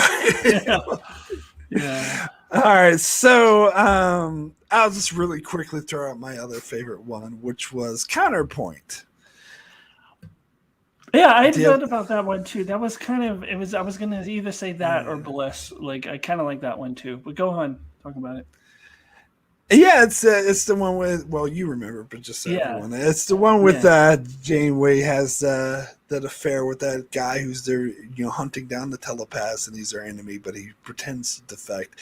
But really, so they have like a love affair, but she knows that he's just pretending, and she ends up getting the better on him. That was such a badass Janeway moment, the way she's like, "Oh, maybe we should listen to this song," and like, I can't remember her exact line in the episode. Oh no, he was like, "Oh, you put out false readings," and she's like, "Well, that is the theme of the day, isn't it?"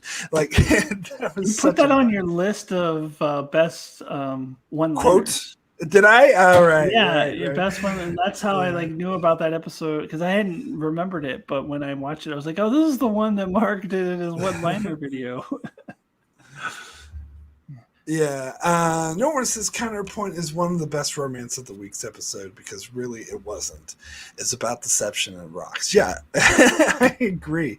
It's definitely one of the better romance because it wasn't really about the romance, and I like the sort of twist and play. I remember that Kate McGrew really loved this episode too. It was one of her favorites. Well, it should be. Janeway's a badass in this episode.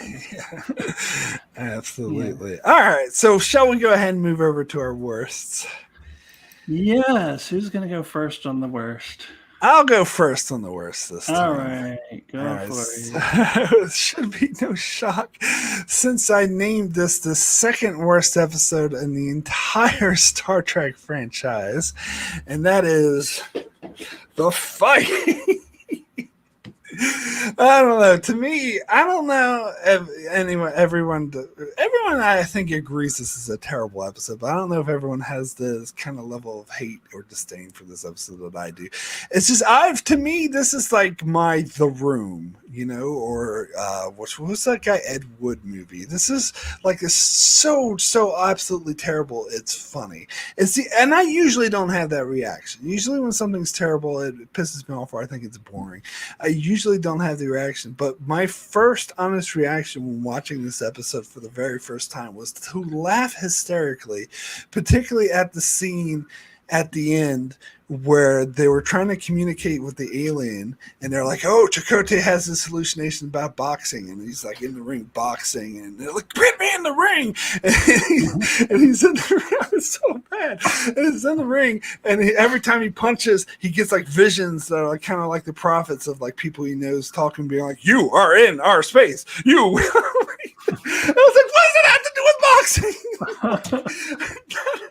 The most ridiculous thing I've ever seen in my life is like they're trying to do like a very shitty ripoff of the Emissary with the way the prophet speaks, but more the episode. And when I did my full length review, I realized there is an episode they mentioned in the chat earlier from TNG called Night Terrors, and this is essentially that episode, but instead of Night Terrors, it affected the whole crew, and this episode just affects Chakotay, but it's basically the same thing. They're trapped in this space, and there's another alien trapped in with them trying to communicate with them, but their communication is driving, in this case, just one person, not the whole crew, insane, and so they need to get out.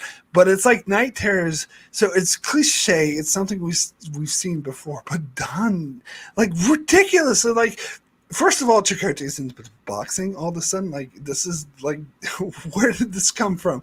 Came from nowhere. Came from because the actor wanted to do an episode about it boxing, and like they had the Boothby guy, that poor actor. He's such a good actor, and he's been in.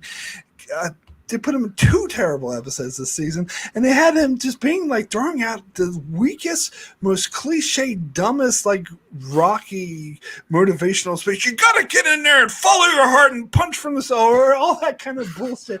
I'm like, what the hell is this? Like, they weren't even trying in this episode. It's a joke. Anyway, your thoughts on the fight? Yeah, I'm on the level of what you said at the beginning, that most people agree it's a horrible episode, but maybe like it's not number 2 worst in the entire franchise for me, but it's bad. It is, yeah, and the way they use Boothby, like they were trying to do a ripoff of the Rockies trainer, because it's what was his name? God, I don't remember. Yeah, it's been a while. He played the Penguin in the original Batman show, and then he turned into Rocky's trainer. But there was like they were trying to ripped that off and like did the same kind of thing, and it was so bad. And I honestly didn't remember seeing this episode except from hearing you rant about it before, but I just I couldn't even engage in it enough to even like find it so bad it's funny. Like I just like wanted it to be over. Like I couldn't even like Burgess Meredith. Thank you, Brandon. Burgess Meredith. I know it was Burgess something or Allison and Norman. All of you got it. All of you got it. And Brandon said Ray Walton that's the guy who plays Boothby. Yeah. Ray Walton. And yeah, he was in 2 bad episodes this in this season. And poor fellow, as Brandon says, I agree. Yeah, I don't know what else to add about this episode except that I completely agree. It's just what the hell? What the hell is this? What am I watching? Oh my god! Especially, and Brandon reminds me, Kid Chaos. It was like a cape that was just like the chaotic space. It was so dumb. Oh my god! One of these nights when I have a free night, I was planning on like doing a live stream and just getting drunk and watching this episode and making fun of it. Do like a Mystery Science Theater? Yeah.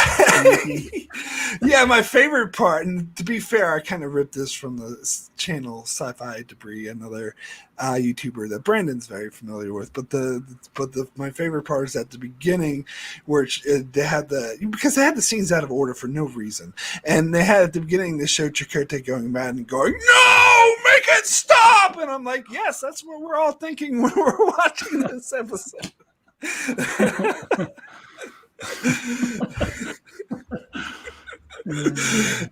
All right, so yeah, Brandon will drink with me. Great.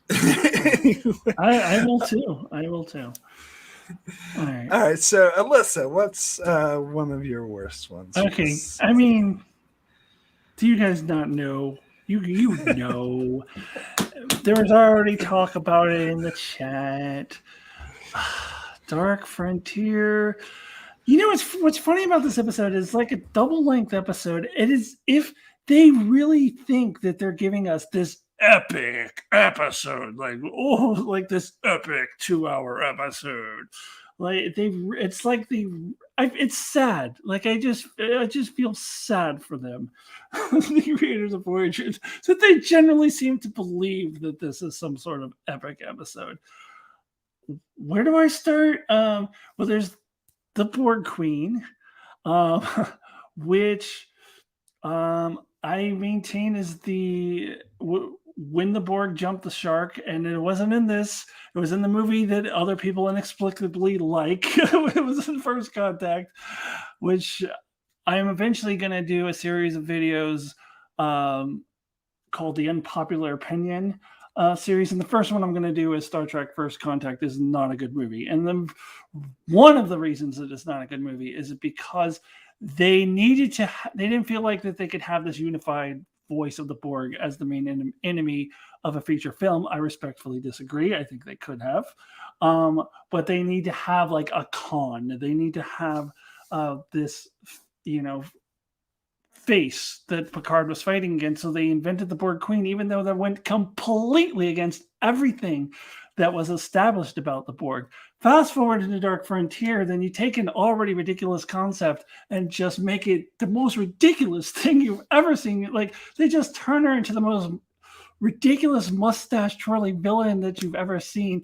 And all the rules of how the Borg work, throw them completely out the window. She says, I, all the time. Like she's an individual. I hate the Borg Queen so much. And I am really looking forward to seeing what they do with her in season 6 and 7. Because I hate this characters. It was already a bad concept, made even worse in this episode. And I do need to touch on 7 and 9's parents, because I know that was mentioned in the chat earlier. Like, they were studying the Borg before Q snapped his fingers. No, they were not. That doesn't make any sense. That whole thing was just so dumb. Like, that's a terrible, terrible orders. No, there was not two scientists who were going around studying the Borg and ended up in the Delta Quadrant. No, that did not happen. I would have been fine if just like, why do they have to be studying the Borg? They could just be a ship that accidentally, fell into the Delta Quadrant and the Borg could just attack them. Like, why do they specifically have to be studying the Borg? It just made no sense. God, I told Mark this off air before that it took me a while to watch season 5, largely because I was dreading getting to this episode. So the first part of it was going very slowly. I'm like, oh no, I'm getting closer to Dark Frontier. I'm going to have to sit through it again. And then once I got through it, I was like, okay. Then I kind of picked up the pace in the rest of season 5. But I just hate this episode so much. Mark, what do you think about it? Oh, what are you talking about? This episode's amazing. Now, people remember the review I did where I was like literally like yelling. This is one of my yelly reviews. Like, what the fuck is this shit? I was like, yeah. So I don't hate First Contact as much as you do, but I don't think it's as great as everyone else does. Because I totally agree with you about the Borg Queen. It was a stupid concept, never should have existed, and the second they brought it into Voyager, that's when they destroyed the Borg. That's when, from here on out, well, some episodes that don't feature the Queen, there's like 1 or 2 that are still decent. But from here on out, like the main thrust of the Borg storyline is cartoonish and dumb. Yeah, I explained it before. It's like Voyager basically took the Borg and made them into like Jar Jar Binks, basically.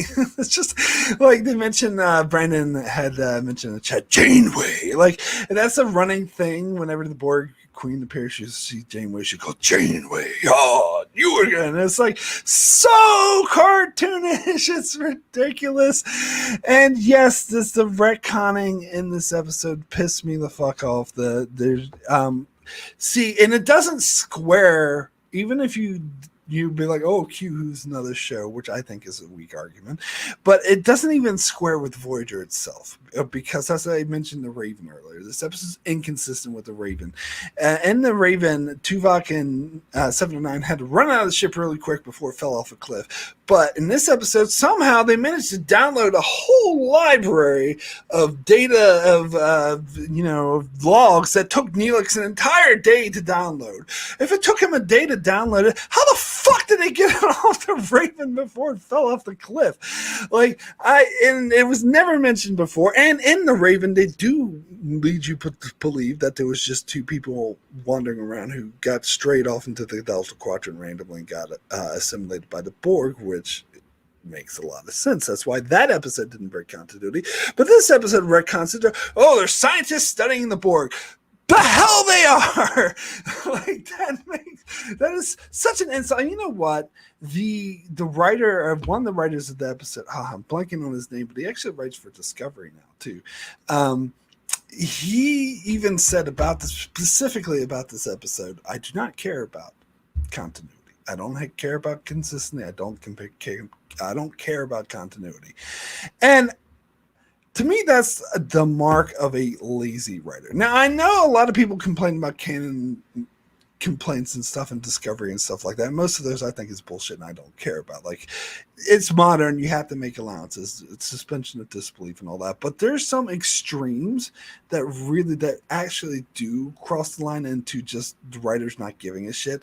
Because here's the thing. If you have a book and you're reading a book and all of a sudden one part of the book's completely inconsistent with the other part, then that's a bad book. The writer wasn't paying attention. That's lazy writing. And so it pisses me off when people give allowances for TV shows for doing the same thing. No, you are benefiting off of pre-existing characters in a pre-existing franchise that is popular. You are taking that, benefiting from that allows you to make something more popular, and it gives you all this groundwork that you don't have to do because it's been done for you. And if you say, oh, fuck that, I'm just going to do my own thing because I want to, that's lazy. That is bad, lazy writing plain and simple, and I'm sick of hearing excuses for it. It's bad writing. Yeah, I heard someone once say, when I mentioned that person said I don't care about continuity, someone replied with, "Oh, that makes me respect them." Why? You respect lazy writers who don't put in the effort to actually write for the characters he's meant to write for? Why is that? Anyway, that makes me disrespect them. And the funny thing about this episode is some people do love it. A lot of people do. It's still in the top 10 list. I know this other YouTuber, it was in his top 5. He thought it was one of the greatest episodes ever for the great 7 of 9 character story. Oh, yeah, and sorry. And I forgot to mention one of the worst retcons. It's actually even worse than the Borg thing, is that the saying that the Borg Queen put 7 of 9 on Voyager originally. Oh yeah, no, I forgot to mention that. That was terrible. That's even the worst retcon because it's retconning something that just happened a year ago.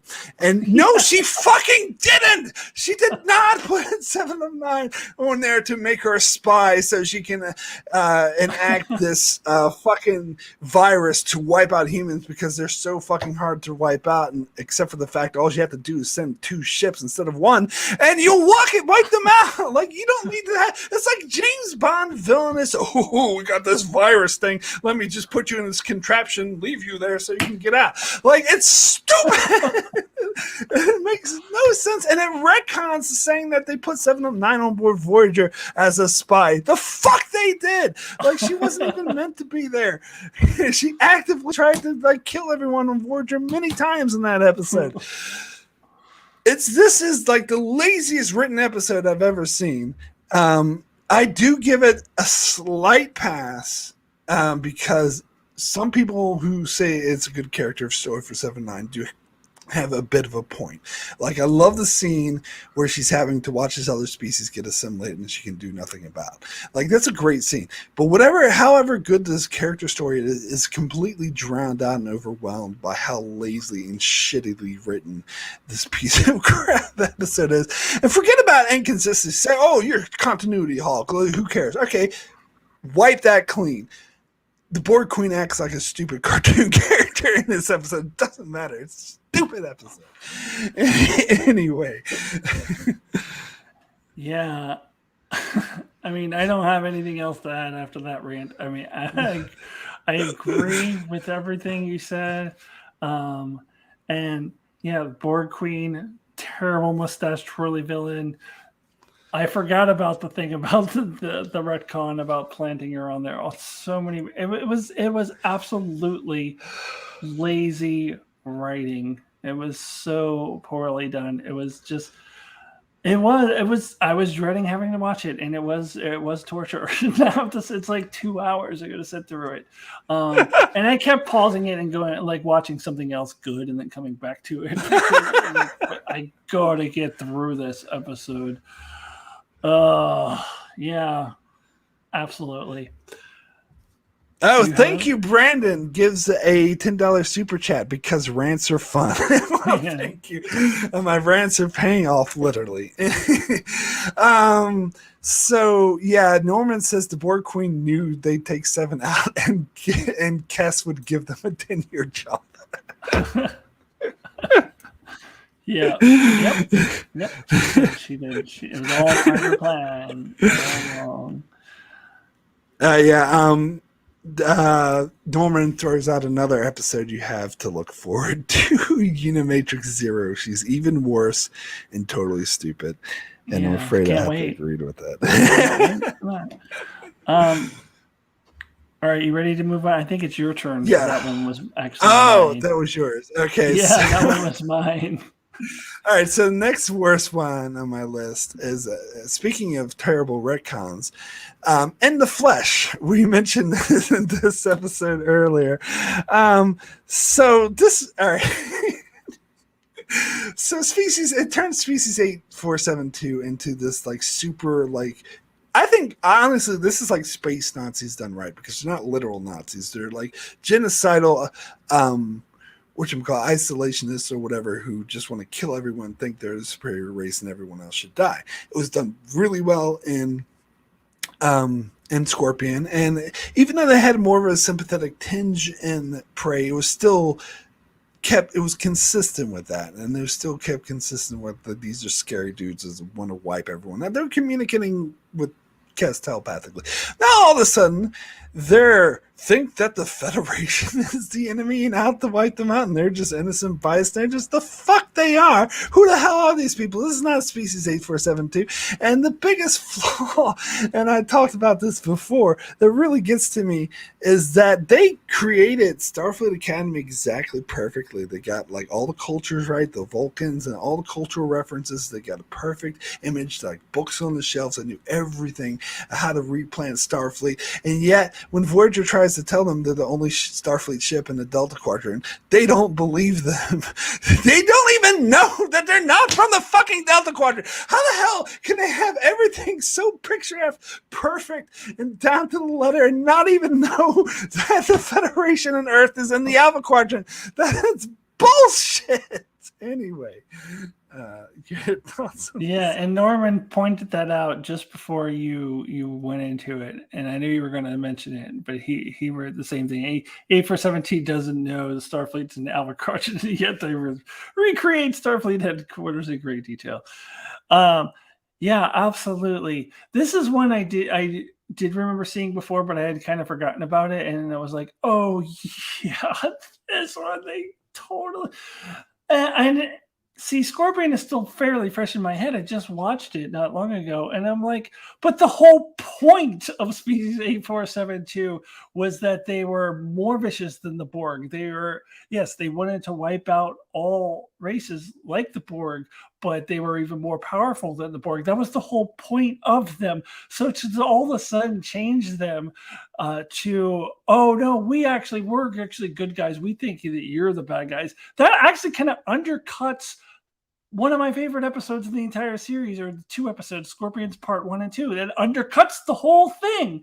And that pisses me off because the whole point of them was that they were, as you said, like Nazi, like genocidal creatures.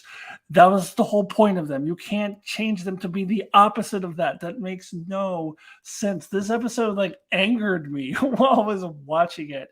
And I don't know what it is about them wanting to put poor Ray Walton Boothby in these terrible episodes in this season, but I was actively annoyed at Boothby in this episode, even though it's not the real Boothby.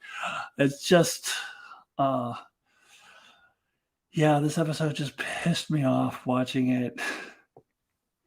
All right, so do you have another worst one you want to mention? I do. I have... Yeah, there's a couple of them, but I wanted to mention Extreme Risk because it has kind of two storylines, and I hate them both. And one of them is that B'Elanna is suddenly having this PTSD about something that happened 10 months ago or something, but she never had the PTSD before now, but they're trying to retcon it like, oh yeah, you've been acting this way for 10 months. No, she hasn't. She totally has not been acting that way for, I forget, or 10 months or however long it's been, I forget. But how she was upset about learning about the Maquis, which she found out a long fucking time ago. And no, she was not upset about it the whole time. Just suddenly, for this one episode, she has PTSD for me. It just it drove me crazy. But then this ridiculous space race with the Malon. I don't know how many people will agree with me on this, but personally, I think that the Malon beat out the Kazon for worst alien enemy in Voyager, at least up through season 5. I haven't gotten through season 6 and 7 yet. But at least up to this point, they are just not a threat. They're just not a match for Voyager at all. Like, even more so than the Kazon. The Kazon, at least there was enough of them that they could all, if they all teamed up, they could pose a threat. And the Kazon also had, Seska. So they were more of a threat to the Voyager. The Malon is just not a threat at all. And there's just comical scene where this guy, and I think we're supposed to take it seriously, where the Malon guy is like, ooh, I'm going to spray you with my gas. Ooh, feel my radiation. And Janeway's like, yeah, I'm fine. She may as well just been like sipping a cup of coffee. I picture her sipping a cup of coffee. I don't think she was. But like, yeah, we're fine over here. I mean, it's and it was so cartoonish. This like, oh, let's see who can get there first. It was like it reminded me of like those Hanna-Barbera I don't know if you remember this, Mark, but there used to be, you might have been a little too young for this, but maybe you saw it in reruns, but there used to be this Hanna-Barbera cartoon where like they all, like all of the, it was like the all-stars of Hanna-Barbera, but they would go in this race and race against each other. And there was always that dog that went, and they were like the villains. That's what the Malon reminded me of, is that dog that goes, it was just so very cartoonish. This episode does give us the Delta Flyer, which would stay, which would become a mainstay in Voyager, but it was a very, very stupid way to invent the Delta Flyer. Anyway, your turn, Mark. I never really liked the Delta Flyer, honestly. They could have just used normal shuttlecraft. But anyway, the thing I was going to say was Captain Planet, he's my hero. Every time I see the Malon, that's what I think of. They're Captain Planet villains. I think there was a villain just like that in Captain Planet. It even looks similar with like the suit, and they would dump toxic waste everywhere. And Norman mentioned that in the chat already. But it's as much as, whatever you can say about Discovery, at least like they know how to do like a storyline like the B'Elanna thing correctly with like Detmer, because at least they like built up to it slowly. They showed that she was unhinged, that she was having problems over several episodes, and eventually they lead up to her finding out that she's had this trauma from what she experienced. Whereas with B'Elanna, it's just, this is the problem with Voyager. They wanted it to be episodic and they refused to have any character development, so she's fine. And all of a sudden, she's not. All of a sudden, this has been building up for a long time. The fuck it has. It's just completely out of character, out of the blue, for her to be suicidal all of a sudden like this. This is why you need serialized storytelling. This is, at the very least, even if your storylines are episodic, you need serialization in your character stories. You need to keep your character development going instead of just having this bull. And that's why the Janeway thing didn't work for me either, because that was also out of the blue. This wasn't on my worst list, but I agree it's not a particularly good episode. And Norman pointed out in the chat, Wacky Races was the show that I was talking about. And Muttley, it was Muttley the dog. Muttley must have been the dog.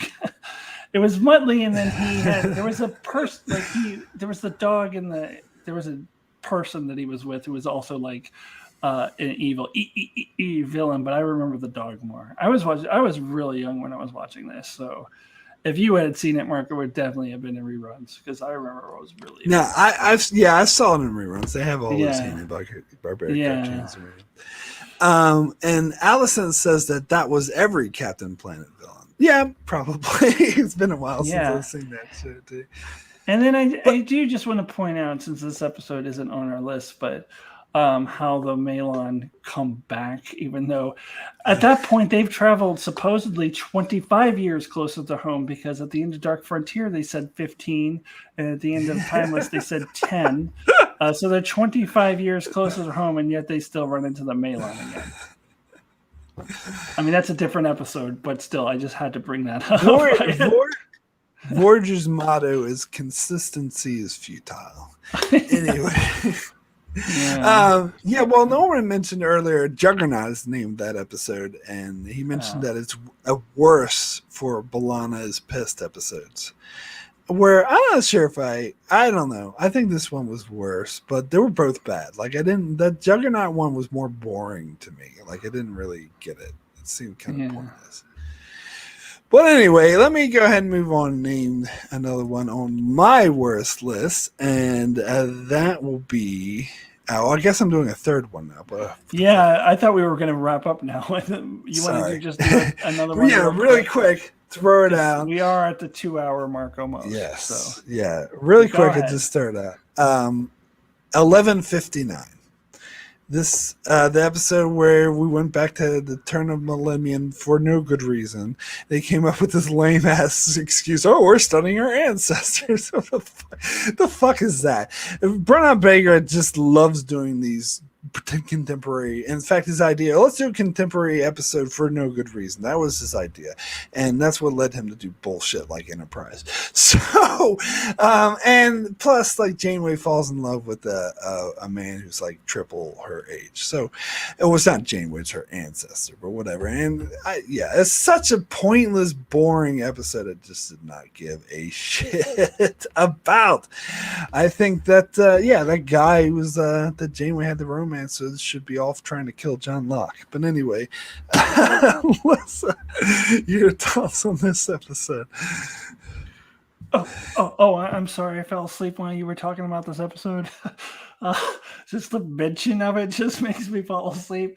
And this is one I clearly remember from watching it when it first aired. It was the most boring episode of Star Trek I've ever seen in my life.